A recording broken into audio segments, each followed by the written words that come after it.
Sejam bem-vindos, sejam bem-vindas a mais uma aula de física da disciplina Física Aplicada à Biologia, a nossa terceira desta série. O tema da aula de hoje é o microscópio e suas características. Na aula passada, então, nós aprendemos como é que faz para a gente conjugar imagens em instrumentos ópticos. Estudamos, então, as imagens conjugadas por espelhos planos, espelhos esféricos e lentes esféricas. Na aula de hoje, vamos estudar, então, este poderoso instrumento óptico que é o microscópio, que é capaz de observar objetos e estruturas que não podem ser vistas a olho nu, né? Embora existam diferentes tipos de microscópio hoje disponíveis no mercado, nós vamos centrar a atenção em apenas dois microscópios, que são o microscópio óptico, né, que utiliza a luz visível para ampliar a imagem, né, que ele, por sua vez, ele é classificado em microscópio simples e microscópio composto, e também existe o microscópio eletrônico, que utiliza um feixe de elétrons em vez de luz para poder criar imagens de alta resolução, né? Claro que, nesse caso, existem dois tipos de microscópio eletrônico. O microscópio eletrônico de varredura e o microscópio eletrônico de transmissão. Antes de nós falarmos do microscópio, eu gostaria de falar para vocês sobre a limitação do nosso sistema visual. Qual é a menor distância que eu posso estar de um objeto para conseguir observá-lo, percebê-lo com nitidez? A essa distância, damos o nome de ponto próximo. Claro que todos nós temos um processo chamado de acomodação visual. Conseguimos observar objetos distantes, conseguimos observar objetos que estão mais próximos, né? À medida que eu vou me aproximando do objeto, é natural que os músculos ciliares que estão lá no nosso globo ocular tracionem o nosso cristalino, provocando essa acomodação visual, né? Então, quando o objeto está exatamente sob o ponto próximo, então nós temos o ponto de máxima acomodação visual. A partir desse ponto, eu não vou conseguir mais observar o objeto com nitidez, justamente por quê? Porque o nosso olho não vai conseguir mais promover essa acomodação visual. Ou seja, objetos que estão a uma distância do nosso olho menor que o ponto próximo não são observados com nitidez. E se o objeto que a gente quer observar é muito pequeno, como essa pequena formiga que está aqui na tela? Bom, aí nesse caso, nós vamos ser obrigados a trazer este objeto para mais próximo do nosso olho.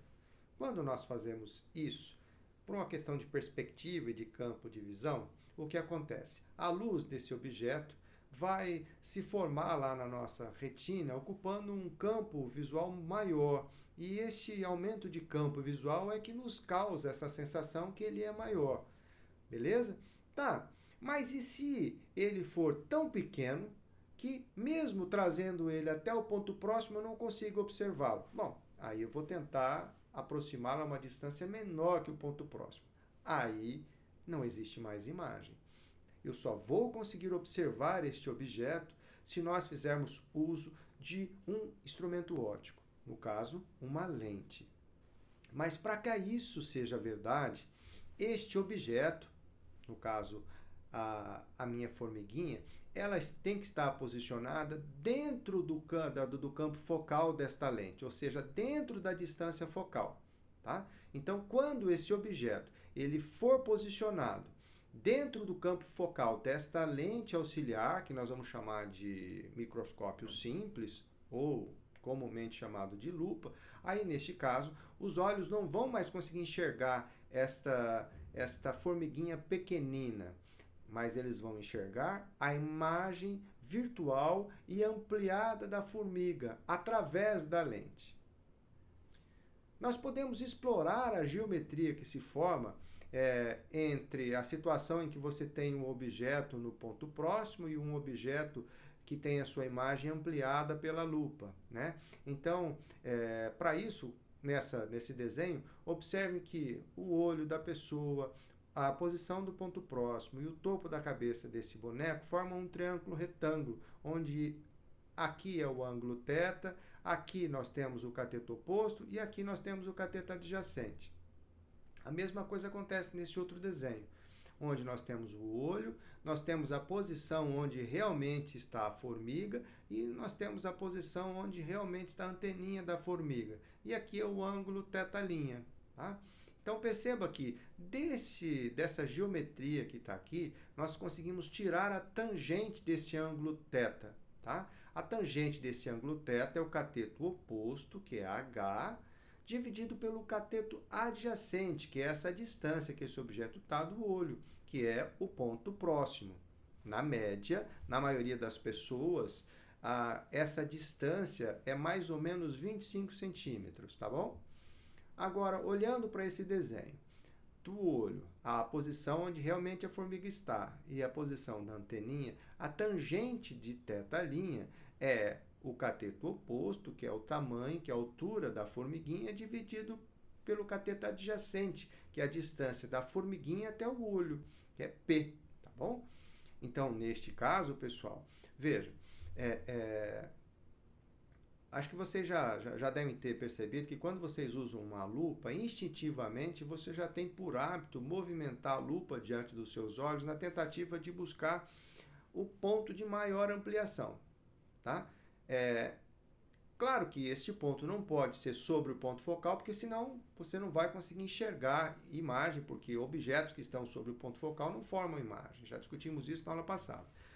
Você vai encontrar esse ponto de máxima ampliação quando o objeto, no caso a formiguinha, estiver dentro do campo focal, dentro da distância focal, mas o mais próximo possível da distância focal. Aí, neste caso, a ampliação ela é máxima. Então, se a gente considerar que nesse desenho a formiguinha ela está posicionada o mais próximo possível do ponto focal, então nós podemos aproximar esse ponto P, essa distância P, pela distância F. Se nós considerarmos que tanto θ como θ' são ângulos pequenos, existe uma propriedade matemática que diz que para ângulos pequenos a tangente de θ é aproximadamente igual ao valor do ângulo θ, desde que ele seja expresso em radianos. A mesma coisa é válido para θ'. A tangente de θ' vai ser aproximadamente igual ao valor de θ' se ele for expresso em radianos. Então, com isso, eu posso simplificar essa equação e posso simplificar essa equação aqui. No lugar da tangente de θ, eu escrevo θ. No lugar da tangente de θ', eu vou escrever θ'. Assim, θ passa a ser h sobre 25 centímetros e θ' passa a ser h sobre f. A tal ampliação angular é uma grandeza que nos informa qual é a capacidade que o microscópio simples tem de produzir imagens ampliadas. Então, a ampliação angular ele vai nos dizer quantas vezes a imagem ela é maior que o meu objeto. Então, a ampliação angular é obtida simplesmente dividindo o ângulo θ pelo ângulo θ', dessas expressões aqui em cima. Como θ é h sobre 25 e θ' é h sobre f, fazendo a divisão de fração, ficamos que a ampliação angular mθ é f sobre 25 centímetros. E é assim que nós descobrimos a ampliação do microscópio simples. Zacarias Jensen e Hans Jensen, estou falando do pai e do filho. Já em 1691, eles perceberam que eles poderiam utilizar o microscópio simples para produzir imagens ampliadas de objetos cada vez menores. Então, à medida que eles foram observando objetos cada vez menores, se aproximando da dimensão do microscópio, de objetos microscópicos, eles perceberam que eles teriam que utilizar lupas com distâncias focais cada vez menores, até que chega um ponto que esse objeto estaria praticamente encostando nessas lentes. Claro que isso geraria um outro problema mais grave que está relacionado a aberrações, que eu vou discutir mais adiante, tá bom? Então, para resolver esse problema, eles perceberam que o uso combinado de duas lentes convergentes, devidamente alinhadas e corretamente posicionadas, poderiam conjugar imagens de até 1.600 vezes o tamanho do objeto. Então, como isso acontece? Primeiro, ele vai utilizar duas lentes convergentes. Segundo, essas duas lentes convergentes têm que ter o mesmo eixo óptico principal, tem que estar perfeitamente alinhado. Quando você posicionar o objeto de dimensões microscópicas bem próximo à distância focal da primeira lente, você terá naturalmente a formação de uma imagem real, invertida e maior. Inclusive, na aula passada, nós vimos que quanto mais próximo desse ponto focal estiver o meu objeto, maior será a minha imagem real, não é mesmo? Como esta lente está próxima ao objeto, ela é chamada de objetiva. A mágica acontece justamente agora, quando você posiciona uma segunda lente convergente. Mas você vai posicionar ela estrategicamente de tal maneira que aquela imagem real conjugada pela objetiva sirva de objeto para essa segunda lente. E como ela vai servir de objeto para a segunda lente, ela tem que estar posicionada dentro do campo focal dessa segunda lente, dentro da distância focal dessa segunda lente. Como acontece na lupa, né? Então, neste caso, o observador não irá observar essa imagem real aqui. Ele, na verdade, vai observar, através dessa lente, uma imagem virtual direita em relação a esta parente aqui e maior. Esta segunda lente, como está mais próxima do olho, ela é chamada de ocular. Como é que fica, então, para a gente poder calcular a ampliação desse microscópio, que é chamado de microscópio composto? A ampliação desse microscópio composto, representado pela letra M maiúscula, aqui nessa expressão, é obtida a partir do produto de duas ampliações. A ampliação lateral da objetiva, que nós já aprendemos a calcular na aula passada, e a ampliação angular da ocular, que nós acabamos de calcular no slide anterior. Quais são, então, as partes básicas de um microscópio, né? Então, quais são os constituintes básicos do microscópio? Então, os constituintes básicos podem ser classificados em dois grandes grupos. O primeiro grupo são as partes mecânicas, representadas em azul. O segundo grupo são as partes ópticas, representadas em verde, né? Então, começando de baixo para cima. A primeira parte é a base ou o pé. Então, ele sustenta todo o conjunto do microscópio, independentemente da sua forma. Ele deve ser amplo, sólido e pesado, a fim de prover a sustentação para esse conjunto. Na sequência, vem este elemento aqui, que a gente chama de braço, coluna ou estiva, né? Então, ele se conecta à base, fornecendo a sustentação para o tubo do microscópio que vem acima. Na sequência, vem este elemento que está aqui, ó. É a platina, uma mesa em miniatura, perpendicular ao grande eixo do microscópio, que sustenta os objetos que vão ser observados, né? Então, ele possui uma grande abertura no centro, por onde a luz vai passar, né? E, na grande maioria das vezes, os objetos são acomodados em lâminas ou lamínulas. Na sequência, nós temos esse elemento aqui, ó, que é o carriô, né? É o mecanismo responsável pelo deslocamento das lâminas sobre a platina.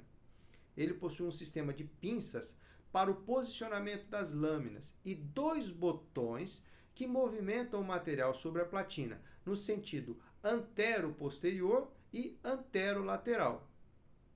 Na sequência, nós temos esse camarada aqui, que é o canhão ou tubo de observação. Ele faz a comunicação entre as partes ópticas de resolução e ampliação, ou seja, entre a objetiva e a ocular. Na sequência, nós temos este elemento aqui que a gente chama de revólver ou porta-objetivas.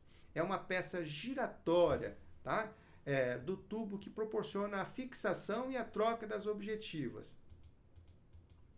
Na sequência, temos esse senhor aqui, que é o parafuso macrométrico. Seu giro é responsável pelo movimento vertical mais grosseiro da platina, tá? Em direção à objetiva para fins de focalização. E aí, por último, nós temos esse cara aqui, este elemento, que é o parafuso micrométrico. Seu giro é responsável pelo movimento vertical mais fino da platina do microscópio em direção à objetiva para fins de focalização. Vamos então para as partes óticas. Vamos começar de novo de baixo para cima. A primeira parte é o iluminador, né? Então, ele está situado na parte posterior da base. Ele é responsável por criar um feixe luminoso, tá? Que é emitido por uma lâmpada, que é conduzido por um sistema de lentes até o condensador, que vai ficar aqui embaixo. Que depois vai passar pela lâmina objetiva e ocular. Na sequência, ficamos com esse conjunto de lentes aqui, que a gente chama de condensador, né? Ele coleta a luz que vem do diafragma de campo, que está aqui embaixo, e forma um cone de luz com intensidade uniforme, focalizado na amostra. Tá? Ele vai limitar o feixe para evitar a dispersão que vem de elementos da coluna do microscópio, por exemplo. Na sequência, temos este elemento aqui, que são as objetivas, né? É um sistema de lentes de pequena distância focal, com a qual nós procuramos observar com isenção de defeitos ópticos as preparações em estudo. São os principais responsáveis pelo aumento, pela resolução e pela qualidade da imagem. Coletam a luz difratada pelo espécime e formam uma imagem ampliada do objeto na ocular próximo a ela. Na sequência, temos este elemento óptico, que é o ocular. Lembre, ele nos fornece um aumento adicional, final, da imagem que foi produzida pela objetiva, né? Além disso, ele também focaliza a imagem no olho do observador e vai determinar o campo de visão no olho do observador. Então, vamos falar com um pouquinho mais de calma de algumas partes do microscópio. Eu gostaria de me referir inicialmente ao sistema de iluminação, né? Então, o sistema de iluminação ele é constituído por vários componentes e tem como função fornecer a quantidade de luz necessária, uniforme, para a observação das amostras, né? Claro que tem diferentes tipos de sistema de iluminação em diferentes microscópios, tá bom? Mas, essencialmente, você vai identificar na maior parte deles a fonte de luz, que está aqui, ó, né? Que pode ser uma lâmpada halógena, uma lâmpada LED. Você vai identificar um condensador, você vai identificar o diafragma de campo, você vai identificar espelho e você vai identificar algumas lentes coletoras, tá? Em relação à fonte de luz, tá? Então, as fontes de luz mais utilizadas são a lâmpada halógena, né, que fornece a luz branca com espectro contínuo, né? Claro que ela é mais barata, mas aquece bastante, porque ela tem muito infravermelho na ponta do espectro aqui, né? E na sequência temos também as lâmpadas LEDs, né? Que fornecem luz fria, elas são relativamente mais eficientes, tá? Só que o espectro dela não é tão contínuo como no caso da lâmpada halógena. Então você tem um pequeno desvio na direção do azul lá, que inclusive se você comparar duas imagens feitas com essas duas lâmpadas, você vai perceber que as imagens dos microscópios que utilizam a lâmpada LED têm uma tendência a uma coloração um pouquinho mais azulada. O condensador, né? O condensador é essa peça aqui. O que ele faz? Ele coleta a luz que vem do iluminador, ele forma um cone de luz com uma intensidade uniforme, que é focalizado na amostra, justamente nesse ponto, né? E claro que tem como função principal melhorar a qualidade da imagem, aumentando o contraste, resolução da amostra que está sendo observada, né? Claro que os condensadores eles podem ser ajustáveis, né, com vários ângulos de abertura, né, permitindo para o usuário o controle da quantidade de luz que vai passar pela amostra. Além disso, na base do condensador, você também tem uma peça chamada diafragma de campo, que é utilizada justamente para limitar o feixe que vai chegar até a amostra, justamente para evitar a dispersão de luz que acaba vindo por reflexão na coluna do microscópio. E as objetivas? Quais são as suas características, né? Então, é claro que nós já sabemos que a principal função da objetiva é coletar a luz que vem do condensador e formar uma primeira imagem, tá? Clara e nítida, lá dentro do tubo óptico, em especial dentro da ocular, né? Claro que elas são diferenciadas com relação a uma série de características que vão afetar a sua qualidade da imagem. Estou me referindo ao nível de correção de aberrações, a ampliação lateral de cada uma, a sua abertura numérica e ao meio de refração, tá?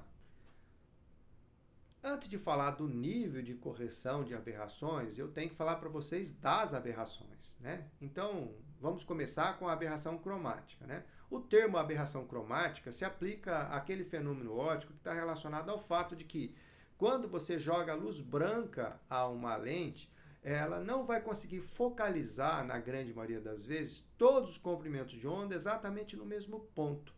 Então, você vai ver a formação de diferentes pontos focais com diferentes cores, resultando numa imagem borrada como essa. Então, essa é uma aberração cromática, provocada justamente por essa sobreposição de diferentes pontos focais de diferentes cores. Existem objetivas que fazem essa correção utilizando vidros especiais e a justaposição de diferentes lentes, com o objetivo de fazer com que as diferentes cores acabam focalizando no mesmo ponto, tá? Então, nós temos as chamadas objetivas acromáticas, que corrigem a aberração cromática apenas 2 comprimentos de onda, geralmente aos extremos do espectro, o vermelho e o azul. Nós temos as objetivas semi-apocromáticas, né, que você vai encontrar a designação semi-apo, né? Então, eles fazem a correção cromática de apenas 2 ou no máximo 3 comprimentos de onda, só que com maior precisão do que acontece nas acromáticas, né? Claro que elas são construídas de um vidro especial de baixa dispersão, que é, no caso, a fluorita. E aí temos ainda as objetivas apocromáticas, né? Que elas vão fazer a correção cromática em 3 ou mais comprimentos de onda, o vermelho, o verde e azul. Tá? Então, é justamente no caso das lentes apocromáticas que você tem a justaposição de diferentes lentes feitas de diferentes vidros e diferentes índices de refração, justamente com o objetivo de formar este plano, que a gente chama de plano apocromático. O segundo tipo de aberração são as aberrações esféricas, né?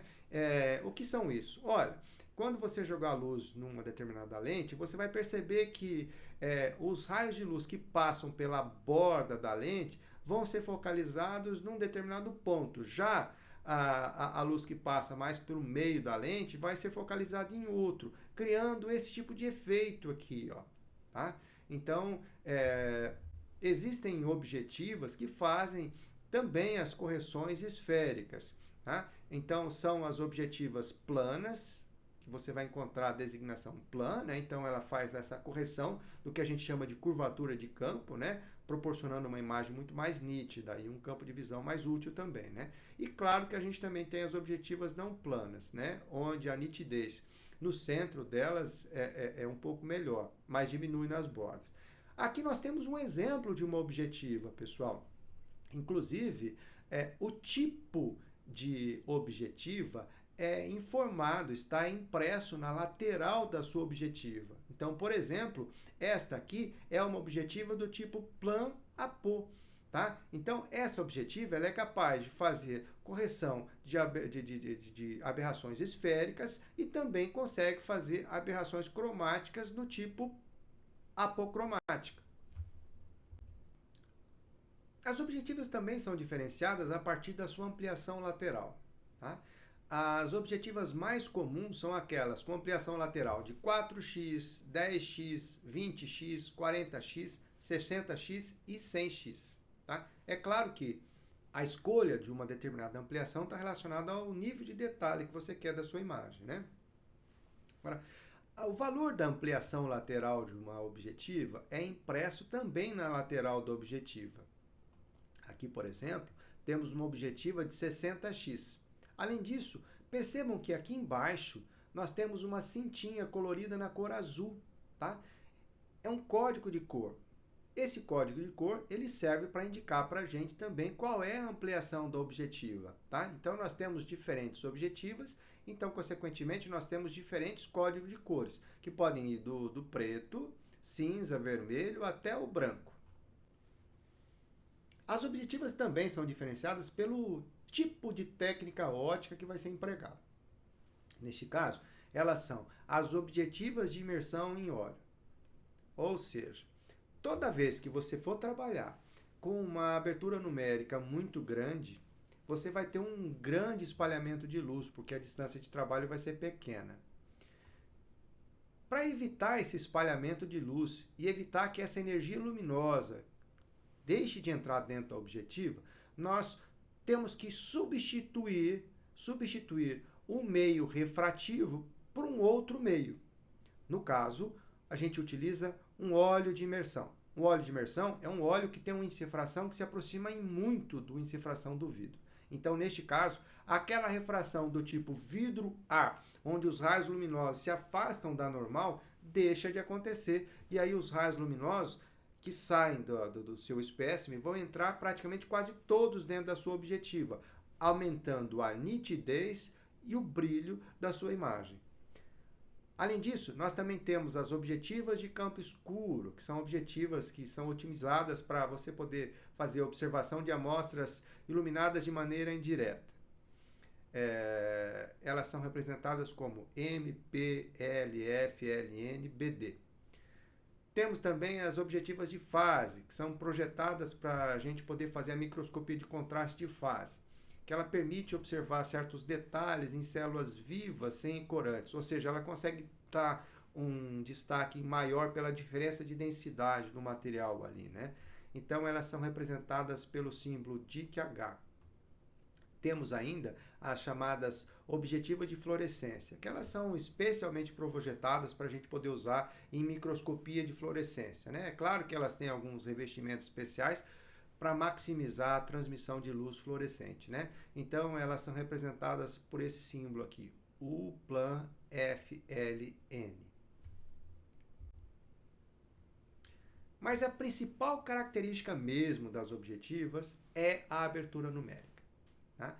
A abertura numérica, ela mede essa capacidade da objetiva coletar luz e resolver detalhes finos. Então, quanto mais luz a objetiva coleta, mais detalhes você vai ter no seu espécime. Tá? Então, objetivas com maior abertura numérica fornecem maior resolução e melhor qualidade da imagem. Tá? Claro que se você estiver trabalhando com objetivas de imersão, as objetivas de imersão têm uma abertura numérica aumentada quando você estiver fazendo uso do óleo de imersão. Justamente por isso, porque o óleo de imersão impede a dispersão dos raios luminosos, aumentando assim então o ganho de luz, de entrada de luz dentro da objetiva. Então a abertura numérica ela é facilmente calculada por essa equação aqui. Mas para eu explicar para vocês essa equação, primeiro olhem para essa imagem. Aqui nós temos um microscópio. Claro, a representação esquemática do microscópio. A fonte de luz, que cria um cilindro luminoso uniforme, que chega até o condensador, né? Aí lá no condensador ele vai formar aquele cone de luz convergente e divergente, né? Ou seja, a parte convergente ela é focalizada aqui justamente no espécime, né? Aí aqui nós temos o cone de luz divergente. Perceba que nessa imagem nós temos um eixo de simetria, uma linha imaginária, tá bom? Então perceba que esse cone de luz divergente tem uma abertura angular que é medida pelo ângulo θ. Então, θ é a abertura angular desse cone luminoso. Observem que quando você faz a medida da inclinação relativa dessa parede do cone em relação a esse eixo de simetria, então você passa a ter o semi-ângulo do ângulo de abertura angular. Ou seja, alfa nesse desenho é exatamente a metade do ângulo de abertura. Para a gente poder calcular a abertura numérica da objetiva, basta nós multiplicarmos o índice de refração onde esse cone luminoso está se formando pelo seno do ângulo do semi-eixo de abertura. Ou seja, n seno de alfa. Então, quando você estiver trabalhando com objetivas de ar, então o valor de n vai ser 1, que é o índice de refração do ar. Quando você estiver trabalhando com objetivas de imersão, em que as objetivas estarão mergulhadas no óleo de imersão, então você tem que trocar esse N pelo índice de refração do óleo de imersão, que é igual ao do vidro, tá bem? E para finalizar, então, falaremos agora das oculares e suas características. Nós já sabemos, as oculares funcionam em combinação com as objetivas do microscópio justamente para poder ampliar ainda mais a imagem intermediária que foi criada pela objetiva. Então, as oculares são classificadas em dois grandes grupos: as oculares negativas e as oculares positivas. Tá? Em todos os casos, vocês vão identificar nelas duas lentes principais. Uma na parte de cima, que é chamada de lente ocular, a segunda, que é a lente de campo, que fica na parte de baixo. Tá? A lente ocular é aquela que produz o efeito da superampliação que a gente quer saber. A lente de campo, ela é uma lente auxiliar que tem por objetivo justamente direcionar de forma mais precisa a imagem intermediária justamente dentro dessa região aqui, que é um espaço dentro da ocular que nós vamos chamar de diafragma. Então, dentro do diafragma é que você vai ter a formação da sua imagem intermediária que veio da objetiva. Tá? Claro que ele recebe esse nome porque ela tem uma abertura circular com um certo diâmetro. E ele que vai definir o tamanho do campo visual que o observador vai perceber. Tá bem? Então, como eu estava dizendo para vocês, a ocular negativa, também chamada de ocular de Huygens, ela tem o diafragma interno, ela tem qualidade de imagem inferior comparada a outros tipos modernos e com menor correção de aberração. Aí, o segundo tipo são as oculares positivas, também chamadas de oculares de Ramstein. Nas oculares positivas, você vai perceber que o diafragma ele é externo, né? E a qualidade da imagem é um pouquinho melhor, mas ainda limitada em relação a oculares mais modernas que eu vou comentar daqui a pouquinho, né? Então, claro que essas oculares mais modernas, elas recebem elementos ópticos auxiliares, extras, tá? Justamente com o objetivo de corrigir aberrações cromáticas e aberrações esféricas que possam ter acontecido na objetiva ou no interior do tubo óptico. Mas, afinal de contas, qual é o limite de resolução das objetivas? Até onde o microscópio óptico pode chegar? Antes de responder a essa pergunta, eu tenho que mudar um pouquinho a maneira com que a gente estava olhando para a luz. Lembra, na perspectiva do raio luminoso? Pois bem, nós vamos olhar para a luz aqui na perspectiva de Huygens. Então, quando você identificar o raio luminoso, você vai estar vendo também as respectivas frentes de onda que vão estar viajando com a velocidade da luz, como aconteceu na refração. Tá? Só que cada ponto de uma determinada frente de onda ele vai ser considerado como sendo uma nova fonte de onda secundária esférica e que vai se propagar em todas as direções com a mesma velocidade da onda original, como nesse desenho aqui. Como neste desenho, a frente de onda, em um momento futuro, ela passa a ser formada pela superfície tangente a essas ondas secundárias. Tá? Ou seja, é como se você tivesse a junção de todas essas frentes de ondas secundárias formando essa frente de onda primária aqui. Percebam que aqui as frentes de ondas planas passaram por uma abertura. Perceberam? Quando uma frente de onda plana passa por uma abertura, essas frentes de onda plana são curvadas. A essa curvatura que as frentes de onda experimentam quando passam por uma abertura, nós damos o nome de difração. Então, quando as frentes de onda plana passam por uma determinada abertura, elas são difratadas. Só que essas frentes de ondas difratadas, elas interferem entre si com as frentes de onda vizinha, formando regiões com interferência construtiva e regiões com interferência destrutiva. Ou seja, eles formam figuras de interferência produzidas pela difração. Isso acontece, inclusive, no sistema visual humano. Qualquer ponto-objeto que pode ser percebido pelo sistema visual humano tem lá na sua retina a formação do ponto-imagem principal E você vai perceber que, cercando o ponto imagem principal, você vai ver a formação de anéis, tá? Que são anéis de interferência, semelhantes a esse daqui. Afinal de contas, de que maneira que esse fenômeno da difração afeta a resolução das objetivas? É simples. Imagine que você tem dois pontos objetos quaisquer na superfície do espécime que você está analisando. Eles estão a uma certa distância. Então, cada um desses pontos vai se comportar como um objeto luminoso. A luz desse objeto vai bater lá na sua retina. No exato momento em que esse objeto luminoso coincide com uma dessas franjas de interferência destrutiva, aí você perde a capacidade de diferenciar esses dois objetos como objetos distintos. Aí isso se torna um grande borrão. Aí nesse momento você não tem mais resolução. Ou seja, quando isso acontece, você não consegue mais identificar esses dois pontos objetos brilhantes como sendo distintos. Aonde isso afeta no microscópio? Olha aqui, pessoal. Aqui nós temos um exemplo de uma imagem que ela não foi resolvida. O que é que você percebe nessa imagem?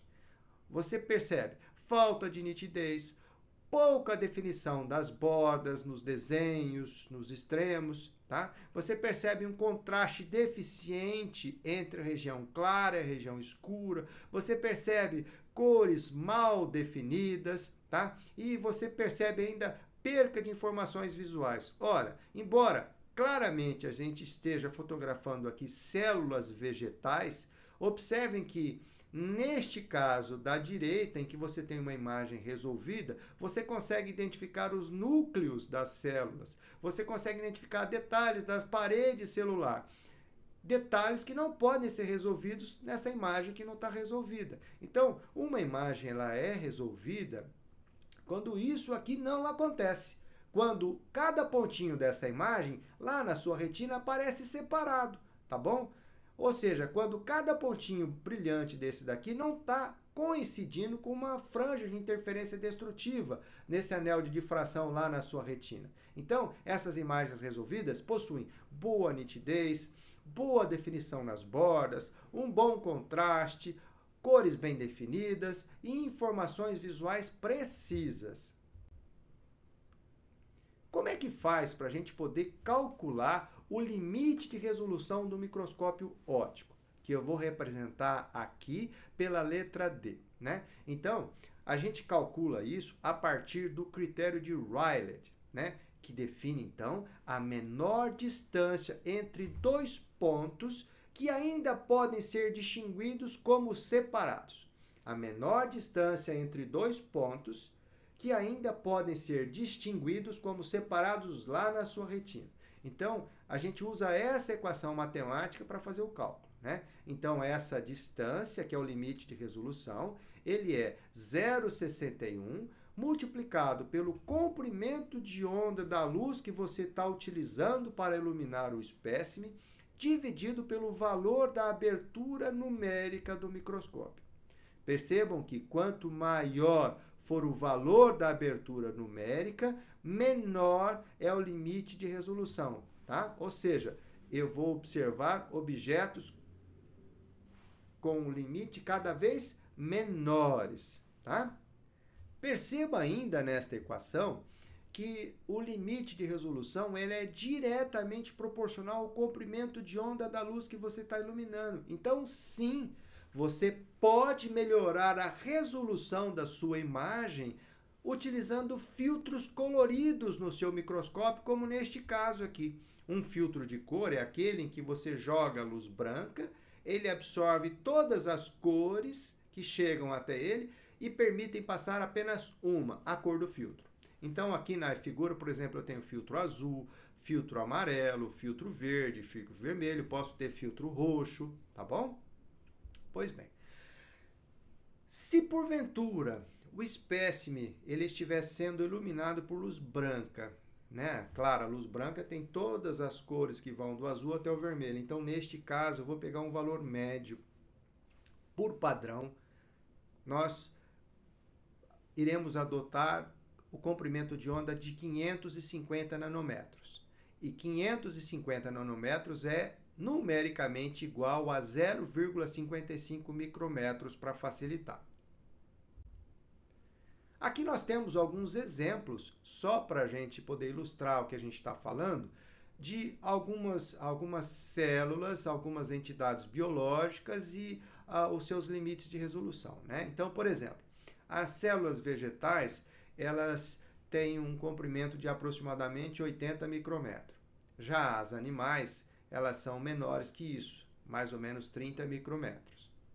As hemáceas têm um tamanho menor que 8 micrômetros. Já as bactérias têm um tamanho que vai entre 2 e 5 micrômetros. Os cloroplastos, perto de 2 micrômetros. Opa, é até aí que eu posso ir no microscópio óptico. A partir daí eu já não consigo mais obter imagens resolvidas com o microscópio óptico. Por quê? Porque daí eu passo a ter limitações de difração, passo a ter limitações de aberração cromática, que passam a ser impossíveis de ser corrigidas, e passo a ter limitações de aberrações esféricas, que passam a ser impossíveis de serem corrigidas. Então, a partir dessas ampliações, a partir dessas estruturas, a partir desses limites de resolução, então, difração, aberração esférica e aberração cromática impedem a observação de imagens nítidas. Daí para frente, somente o microscópio eletrônico de transmissão, que é aquele que, ao invés de utilizar a luz para produzir as imagens, ele utiliza feixes de elétrons, né? Então, por exemplo, as mitocôndrias, eles têm tamanhos de mais ou menos 0,2 micrômetros, né? Ou seja, mais ou menos 200 nanômetros, tá? Os vírus, poxa, os vírus já têm estruturas menores que 100 nanômetros, né? Estou falando de coisas ali perto de 80 nanômetros, né? Aí as proteínas, tá? Já têm dimensões menores que 10 nanômetros. Eu estou falando de 8, 7 nanômetros. Aí vem os lipídios, perto de 2 nanômetros. Aí chegamos no limite de observação do microscópio eletrônico de transmissão, né? Na ordem ali um pouco menor que nanômetros, né? Aí, claro que para você enxergar os átomos, nem o microscópio eletrônico de varredura dá conta. Para poder ilustrar isso daí, encerrar essa aula, eu gostaria de fazer um estudo de casos com vocês, tá? Então, vamos para o primeiro caso. Na carapaça de uma alga, iluminados com luz branca, existem traços afastados uns dos outros a uma distância t que é igual a 1 micrômetro. A pergunta que ele faz é: podem ser estes traços resolvidos por uma objetiva de abertura numérica a n que é igual a 0,25? Ou seja, eu tenho algas, na superfície dessas algas eu tenho vários traços paralelos, um do ladinho do outro, separados por uma distância de 1 micrômetro. Eu quero saber, se eu colocar essas algas num microscópio, fizer uso de uma objetiva de 10 vezes, será que eu terei condição de resolver esta imagem? Será que eu vou conseguir diferenciar aqueles traços uns dos outros ou vou enxergar um borrão? Para a gente poder estudar esse problema, nós temos que lembrar o seguinte: estes traços que estão na carapaça da alga serão resolvidos se a distância entre eles for maior que o limite de resolução da objetiva que a gente está utilizando naquele comprimento de onda. Ou seja, se naquele comprimento de onda a distância entre os traços é maior que o limite de resolução. Ou seja, se essas distâncias forem maior, se enxerga, será resolvida, senão não, né? Vamos verificar se isso aconteceu? Então eu vou fazer uso daquela equação do limite de resolução. Ó, o limite de resolução D é igual a 0,61 lambda sobre abertura numérica, né? Vamos lembrar que neste problema as algas estão sendo iluminadas por luz branca. Então, neste caso, eu vou usar 550 nanômetros, ou seja, lambda que é igual a 0,55 micrômetro, para facilitar. A abertura numérica eu já sei que vale 0,25. Então, neste caso, eu tenho que o limite de resolução é 0,61 vezes 0,55 dividido por 0,25. O resultado da conta é 1,34 micrômetro. Qual é a conclusão que nós chegamos ao estudar este caso? A menor distância entre dois pontos sob a alga que ainda podem ser distinguidos como separados é D, que é igual a 1,34.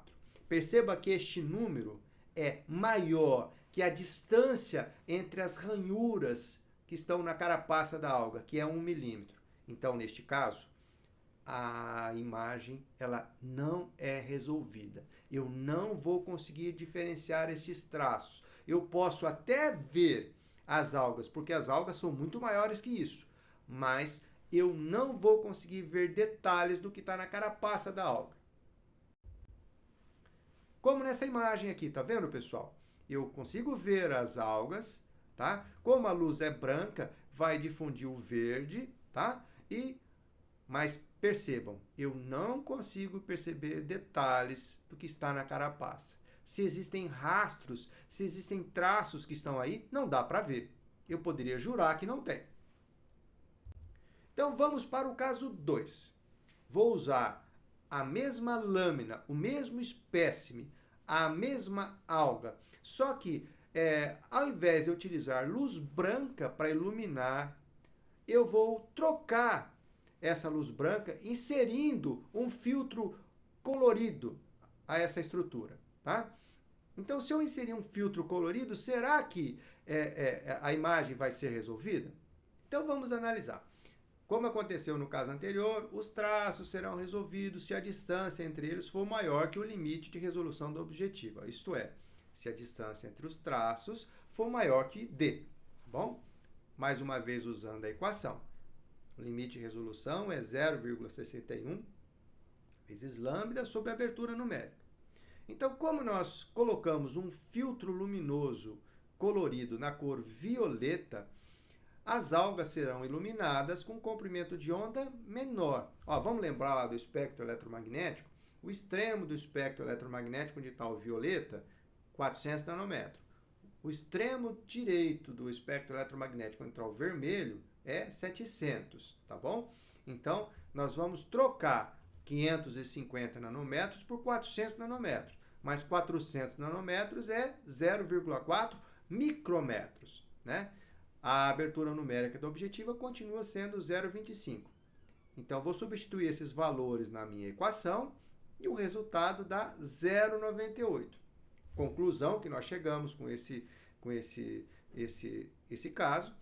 A menor distância entre dois pontos sobre a alga que ainda podem ser distinguidos como separados é D, que é igual a 0,98 micrômetros. Ou seja, está batendo na trave, mas é menor.